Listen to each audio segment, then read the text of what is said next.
അസ്സലാമു അലൈക്കും വറഹ്മത്തുള്ളാഹി വബറകാതുഹു.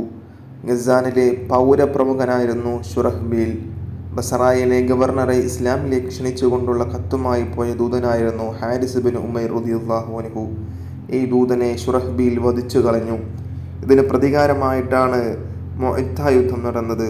ഹിജ്റ 8-ാം വർഷം ജമാദുൽ അവ്വലിൽ മുഅത്തയിലേക്ക് മുസ്ലിം സൈന്യം പുറപ്പെട്ടു. ഇസ്ലാമിക ചരിത്രത്തിലെ സുപ്രധാനമായ യുദ്ധമാണിത്. അറേബ്യയിലെ ഏതെങ്കിലും ഗോത്രവുമായിട്ട് നടക്കുന്നത് പോലുള്ള യുദ്ധമല്ല, ഒരു വൻ ശക്തിയോട് ഏറ്റുമുട്ടുകയാണ്.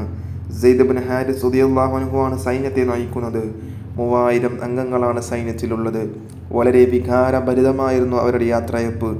സെയ്ദ് റളിയല്ലാഹു അൻഹുവിൻ്റെ കൈകളിൽ പതാക കൊടുത്തുകൊണ്ട് നബി സല്ലല്ലാഹു അലൈഹി വസല്ലം തങ്ങൾ ഇങ്ങനെ പറഞ്ഞു: സെയ്ദ് ബിൻ ഹാരിസ് ഈ സൈന്യത്തെ നയിക്കും. ഘോരമായ യുദ്ധത്തിൽ സെയ്ദിന് അപായം സംഭവിച്ചാൽ ഈ സൈന്യത്തിന് നേതൃത്വം ജഅഫർ ബിൻ അബി ത്വാലിബ് ഏറ്റെടുക്കണം. ജഅഫറിന് അപായം സംഭവിക്കുകയാണെങ്കിൽ അബ്ദുല്ലാഹി ഇബ്നു റവാഹ സൈനിക നേതൃത്വം ഏറ്റെടുക്കണം.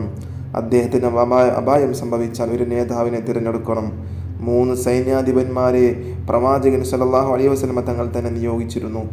3 പേർക്കും അപായം സംഭവിക്കാമെന്ന സൂചനയും ആ വാക്കുകളിൽ തന്നെയുണ്ട്. രക്തസാക്ഷിത്വത്തിൻ്റെ വികാരവുമായിട്ടാണ് അവർ പുറപ്പെടുന്നത്. സമീപകാലത്ത് ഇസ്ലാം മതം സ്വീകരിച്ച ഖാലിദ് ബിൻ വലീദ് റളിയല്ലാഹു അൻഹു ആ സൈന്യത്തിലുണ്ട്. നബി സല്ലല്ലാഹു അലൈഹി വസല്ലം തങ്ങൾ സൈന്യത്തോടൊപ്പം കുറേ ദൂരം സഞ്ചരിച്ചു. സനിയത്തുൽ വദാ വരെ പ്രവാചകൻ സല്ലല്ലാഹു അലൈഹി വസല്ലം തങ്ങൾ അവരെ പിന്തുടർന്നു. നബി സല്ലല്ലാഹു അലൈഹി വസല്ലം തങ്ങൾ അവരെ വീണ്ടും ഉപദേശിച്ചു: നിങ്ങളുടെയും അള്ളാഹുവിൻ്റെയും ശത്രുക്കളുമായിട്ടാണ് നിങ്ങൾ പോരാടാൻ പോകുന്നത്. ധീരമായി പോരാടുക. മഠങ്ങളിൽ സന്യസിക്കുന്നവരെ നിങ്ങൾ ഉപദ്രവിക്കരുത്. സ്ത്രീകളെയും കുട്ടികളെയും വൃദ്ധന്മാരെയും ആക്രമിക്കരുത്. വൃക്ഷങ്ങൾ വെട്ടി നശിപ്പിക്കരുത്. കെട്ടിടങ്ങൾ പൊളിക്കരുത്. അള്ളാഹു നിങ്ങളോടൊപ്പം ഉണ്ടാകട്ടെ.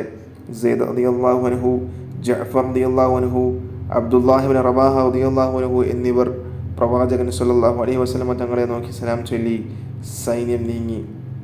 മുസ്ലിം സൈന്യം വരുന്നുണ്ടെന്ന് സിറിയക്കാർ അറിഞ്ഞു. അവർ സമീപ ഗോത്രക്കാരെയെല്ലാം സംഘടിപ്പിച്ചു. ഹെറാക്ലിയസ് രാജാവ് 1,00,000 സൈന്യത്തെ അയച്ചു കൊടുത്തു.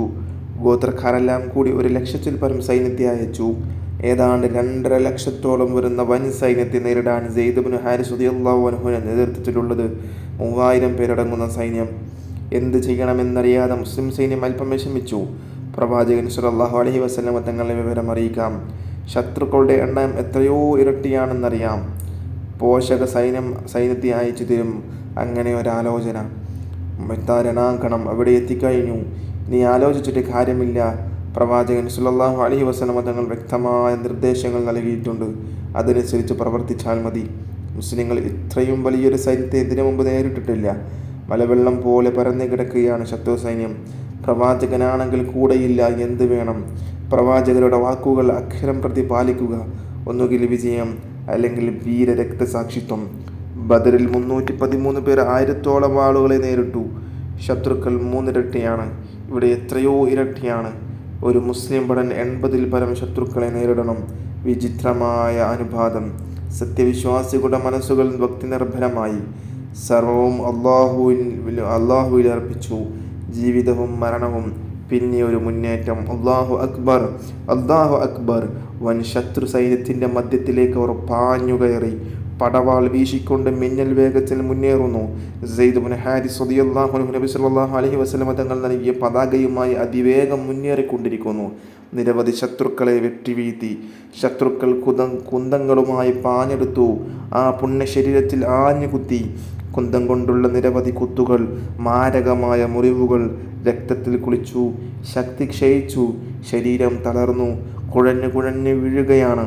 പതാക ജഅഫർ ബിൻ അബി ത്വാലിബ് റളിയല്ലാഹു അൻഹുവിനെ ഏൽപ്പിച്ചു. തൻ്റെ ധീര പോരാട്ടങ്ങൾ കൊണ്ട് നിരവധി രണഭൂമികളെ രോമാഞ്ചമണിയിച്ച സെയ്ദ് ബിൻ ഹാരിസ് റളിയല്ലാഹു അൻഹു മുഅത്ത യുദ്ധത്തിൽ രക്തസാക്ഷിയായി. ഇസ്ലാമിക ചരിത്രത്തിൽ അനശ്വരനായി. ജഅഫർ റളിയല്ലാഹു അൻഹു നോമ്പുകാരനായിരുന്നു. ശത്രുക്കളുടെ ആയിരക്കണക്കിന് പടവാളുകൾ അദ്ദേഹത്തിന് നേരെ നീണ്ടുവരുന്നു. പതാകയുമായി മുന്നേറുകയാണ്. മിന്നൽ വേഗത്തിൽ ശത്രുക്കളെ വെട്ടുന്നു.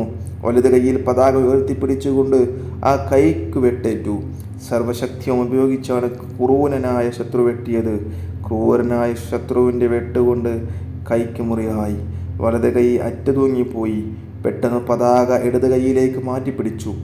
ഏറെ കഴിഞ്ഞില്ല. ഇടത് കൈക്കും ശക്തിയായ വെട്ടേറ്റു. ആ കൈ മുറിഞ്ഞുപോയി.